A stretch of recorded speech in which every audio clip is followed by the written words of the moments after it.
Good afternoon, everyone. First, let me begin by continuing to express our thoughts and prayers to the people of Southern California and Los Angeles County who are dealing with the horrific wildfires that have claimed lives, damaged and destroyed property, and upended the lives of hundreds of thousands of individuals in a significant, life-altering manner. The Congress must be committed to delivering disaster assistance to the people who have been in harm's way in California in an expeditious manner, and House Democrats look forward to working on that issue, free of partisan gamesmanship and brinksmanship.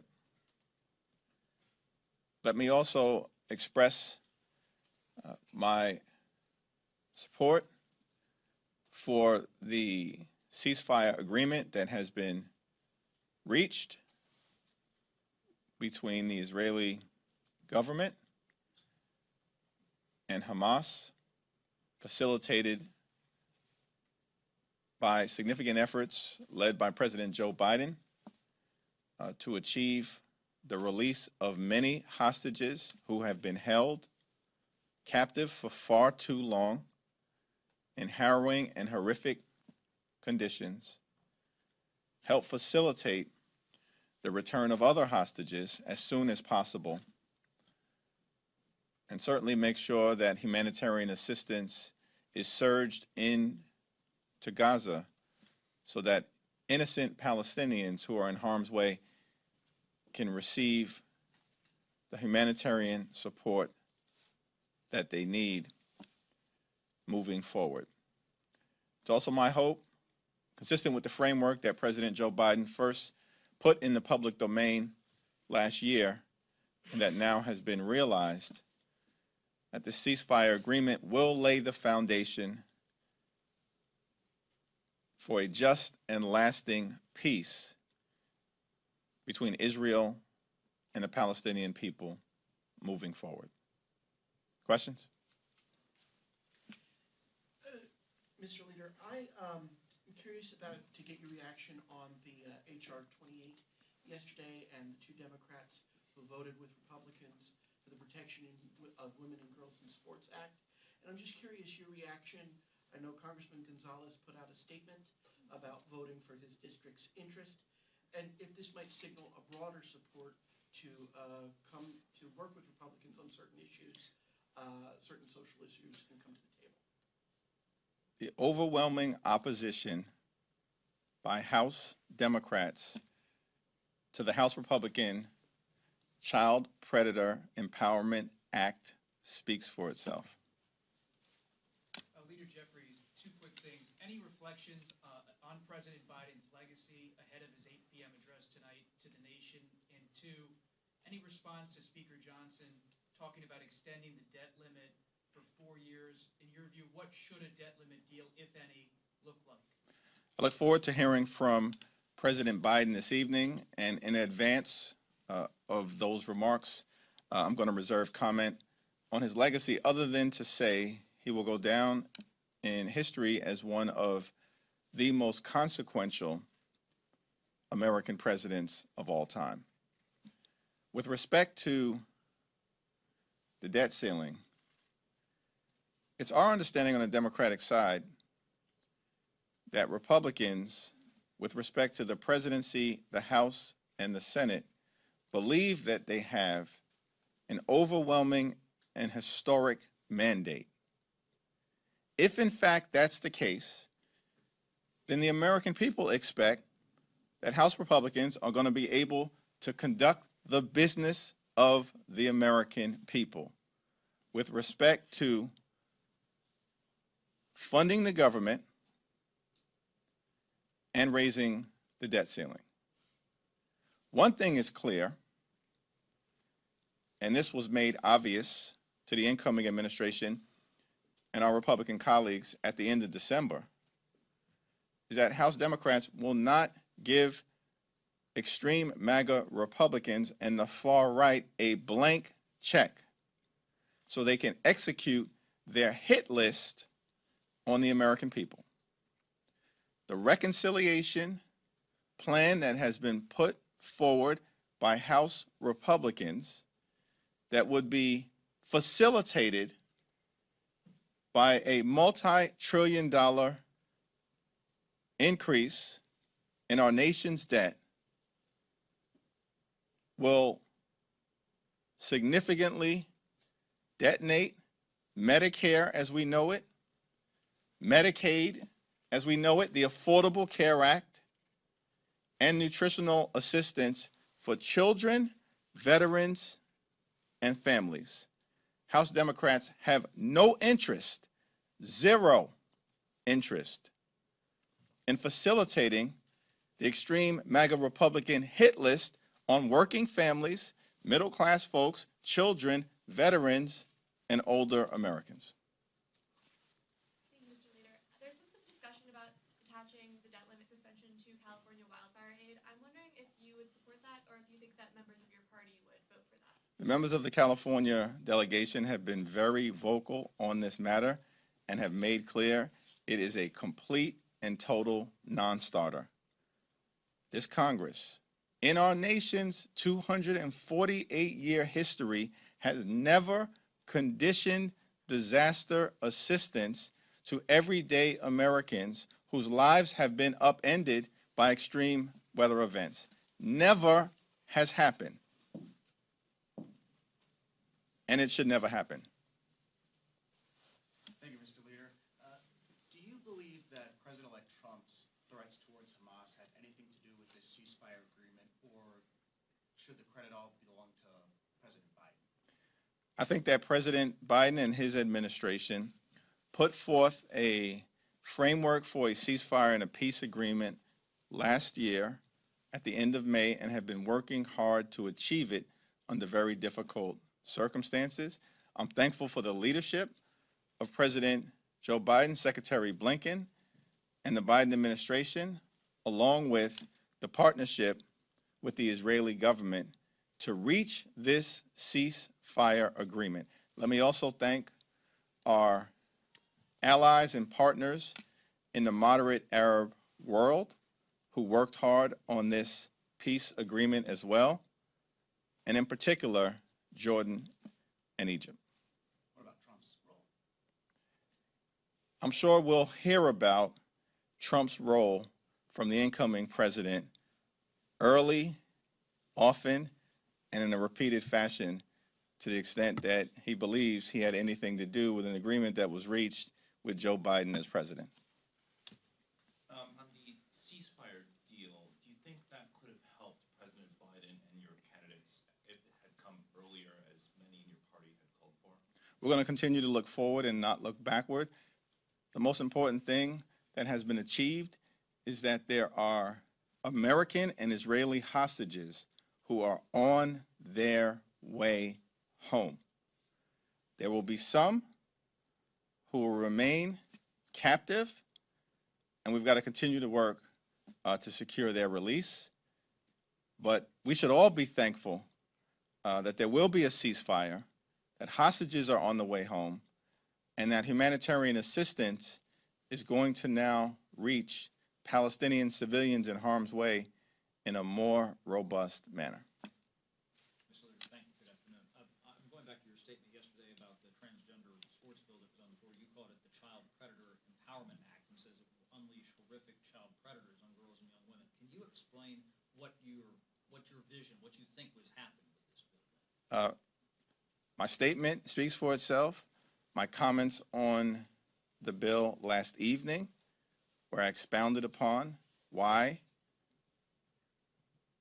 the irresponsible GOP bill risks unleashing child predators on the children of America in the sports context, which we know has been a problem in areas like gymnastics, football, or wrestling. The vote by the House Democratic Caucus in opposition to to the House Republican Child Predator Empowerment Act also speaks for itself. Thank you, Mr. Leader. Obviously, since the election, a number of House Democrats have been having conversations about how do you all move on from here. Obviously, you've been having your own listening sessions. Kind of wanted to get an update on where House Democrats themselves see themselves moving forward, given that in just a couple days, obviously Trump is going to be president. Are you all thinking differently, more strategically about how you're going to counter him this administration than the first one? House Democrats are ready, willing, and able to find bipartisan common ground with the incoming administration and my Republican colleagues, as we repeatedly made clear, on any issue, whenever and wherever possible, in order to make life better for the American people, particularly as it relates to driving down the high cost of living. Throughout the balance of 2024, all we heard from House Republicans, the presidential candidate, and Senate Republicans and their candidates is that we've got to drive down the high cost of living. Where is the plan? Why all of a sudden have Republicans gone silent on bringing down housing costs, bringing down the cost of groceries, bringing down energy and utility costs, bringing down child care costs, and bringing down insurance and health care costs? Why have Republicans gone silent? We are ready to work with our colleagues on the other side of the aisle to drive down the high cost of living. America is too expensive. It's been that way increasingly for decades. We agree, and we're ready to work on it. Where is the to-do list from Republicans as it relates to driving down the high cost of living? Instead of a to-do list to make life better for working class Americans, they have a hit list on working class Americans. And on that hit list includes Social Security, Medicare, Medicaid, nutritional assistance for children, veterans and families, and veterans benefits. That's completely unacceptable. And it's the exact opposite of what Republicans have indicated they were planning to do now that they have a big, beautiful, historic, overwhelming majority in the House of Representatives. Do you see yourself as the face of that resistance? What role do you see yourself playing in that? And two, should AOC get a waiver to be on oversight? Well, the waiver issue is being worked on member by member, case by case, with respect to interest that has been expressed across the caucus as it relates to a wide variety of committees, including oversight. I was proud to support Representative Ocasio-Cortez for a seat on the powerful Energy and Commerce Committee and believe that she will be a great member. Thank you, Leader Jeffries. You're about to hear from several candidates running to be DNC chair. I was wondering, I know you haven't weighed in on anyone that you'd be supportive of, but I was wondering what you want to see in the next leader, what that infrastructure will look like, especially as you prepare to take back the House potentially in 2026. We look forward to the conversations that are going to take place later on today and think it'll be an important opportunity for aspiring candidates to lead the Democratic National Committee to talk with House Democrats about our vision for how we can better communicate to the American people our desire to address the high cost of living, secure the border, and fix our broken immigration system in a comprehensive and bipartisan way, including making sure that we look out for dreamers in the United States of America. The House Democratic Caucus members are not bashful. We're looking forward to an active conversation and engagement, and I certainly will have more to say in the aftermath of the forum being hosted by the Democratic Congressional Campaign Committee later on today. Thank you. Just to follow up on the earlier question about the approach towards the incoming president, in his first term, there was a feeling of resistance, significant resistance as he came into office. I wonder, has that changed somewhat given the scope of his victory? And you also were just talking about, I've heard you say this a number of times, America being too expensive. That was not the Democratic message last year. Has that also changed given the election results? certainly been the case that the people that I represent in the 8th Congressional District in New York and throughout New York City in the 5 boroughs have been dealing with a high cost of living in working class neighborhoods for a long period of time. And we're going to continue to take steps to address that back at home. But now we are finding increasingly across the country that the high cost of living, even prior to the post-pandemic inflation, has been a challenge, and that was exacerbated as a result of the supply-demand constraints connected to the COVID-19 pandemic. It's an issue that clearly was put into sharp focus by the most recent results in November. As you pointed out, it was a big, beautiful, overwhelming, historic mandate that was achieved by the incoming president, and I guess as represented by my colleagues in the House and the Senate. It is interesting, if you were going to look at anything as it relates to how we may deal with this current situation, notwithstanding the big, beautiful, historic, overwhelming mandate that was achieved by my Republican colleagues by their own representation.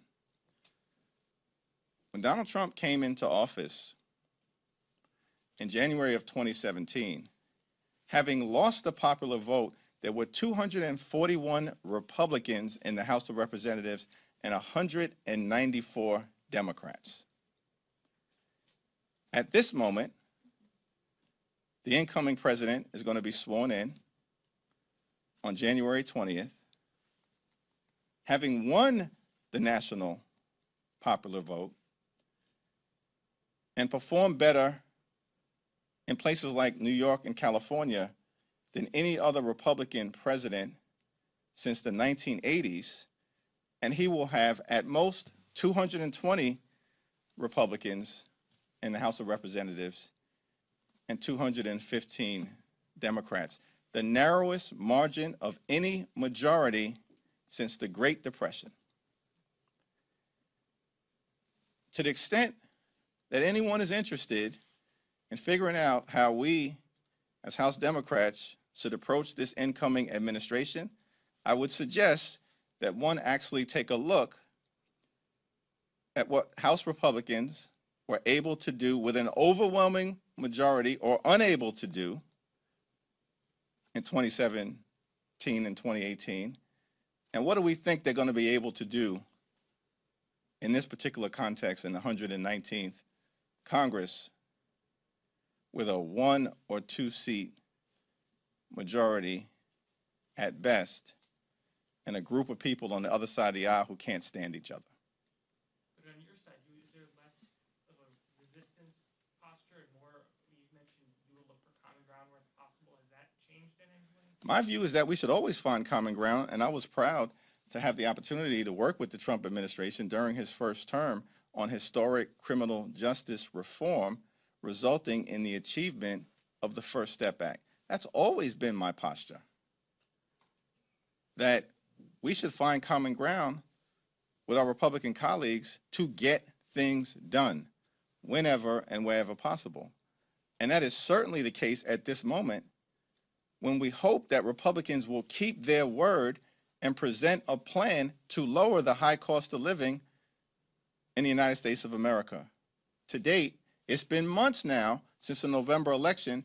We haven't seen a single plan, a single idea, or a single piece of legislation put forward by Republicans to lower housing costs, lower child care costs, lower the cost of groceries, lower insurance costs, or lower utility costs. You can't present the American people with a single plan, a single idea, or a single piece of legislation. Instead, you develop a hit list on Social Security and Medicare and Medicaid and the Affordable Care Act and nutritional assistance. Were you telling the truth to the American people, or were they lying? Last question. Thank you, Mr. Leader. I'll go back. Yeah. Next to last question. You did find quite a bit of common ground in the last Congress with Republicans on TikTok legislation. That was signed into law. The Supreme Court looks like it is preparing to uphold that law later this week. What do you tell, the millions of TikTok users out there, many of whom I would assume are in your district, people who make their livelihoods off TikTok and are supported by TikTok? What do you tell them as this ban from app stores is slated to take effect this weekend? We have a few days to try to work this out, and let's see where we land over the next few days. Mr. Leader, you and your caucus voted in 2022 for the Puerto Rico Status Act that included the territorial status as an alternative. Now you have in your caucus the defender of that status, Pablo Jose Hernandez, as the resident commissioner. Do you still support a bill like the Puerto Rico Status Act or a concept like that one? I look forward to talking to Pablo about his ideas as it relates to resolving the territorial issues connected to the people of Puerto Rico, who are an incredibly important part of the fabric of America, including disproportionately serving in our nation's military. It's an issue that certainly needs to be resolved. Pablo was elected by the people of Puerto Rico. He'll certainly have an important voice as we move forward. But you have not changed your position. I look forward to talking to him about his perspectives as we move forward with possible legislation in this Congress or sometime in the foreseeable future. Thank you, everyone.